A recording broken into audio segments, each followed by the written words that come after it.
কলকাতায় নারী চিকিৎসককে হত্যা, ভারত জুড়ে চলেছে চিকিৎসকদের ২৪ ঘণ্টার কর্মবিরতি। ভারতের পশ্চিমবঙ্গের কলকাতার আরজি কর মেডিকেল কলেজ ও হাসপাতালে নারী চিকিৎসকের ধর্ষণের পর হত্যার প্রতিবাদে আন্দোলন চলছে। দেশের বিভিন্ন রাজ্যের হাসপাতালে চিকিৎসকদের আন্দোলন ও ২৪ ঘণ্টা কর্মবিরতি চলেছে। আজ শনিবার নবম দিনের মতো এই আন্দোলন চলছে। এর আগে আজ সকাল থেকে দেশের সব হাসপাতালে ২৪ ঘণ্টায় কর্মবিরতির ডাক দিয়েছে ভারতের চিকিৎসকদের সর্বোচ্চ সংস্থা ইন্ডিয়ান মেডিকেল অ্যাসোসিয়েশন IMA। সকাল থেকে কলকাতা সহ দেশের বিভিন্ন হাসপাতালে চলছে কর্মবিরতি।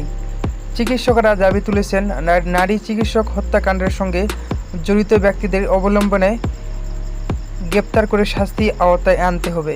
কলকাতা সহ ভারতের বিভিন্ন রাজ্যের নামিদামি হাসপাতালে এই কর্মবিরতির প্রভাব পড়েছে।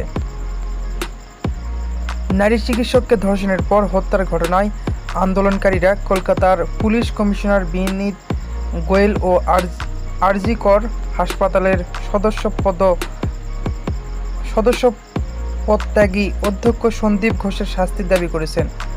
আরজি কর হাসপাতালের নারী চিকিৎসককে ধর্ষণের পর হত্যার পেছনের অধ্যক্ষের ভূমিকা নিয়ে প্রশ্ন ওঠার CBI তাকে জেরা করতে গতকাল শুক্রবার তলব করেছিল, তবে তিনি কলকাতার CBI দপ্তরে হাজির হননি।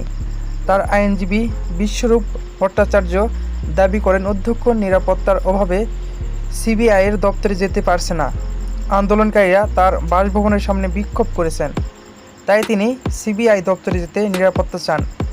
এরপরে CBI কর্মকর্তারা অধ্যক্ষকে রাস্তা থেকে তুলে নিয়ে যান। সেখানে গতকাল বিকেল থেকে তাকে জেরা করেন।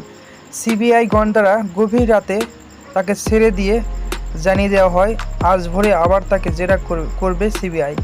অধ্যক্ষ আজ সকালে হাজির হন CBI দপ্তরে। আজও তাকে CBI গোয়েন্দারা জেরা চলছে।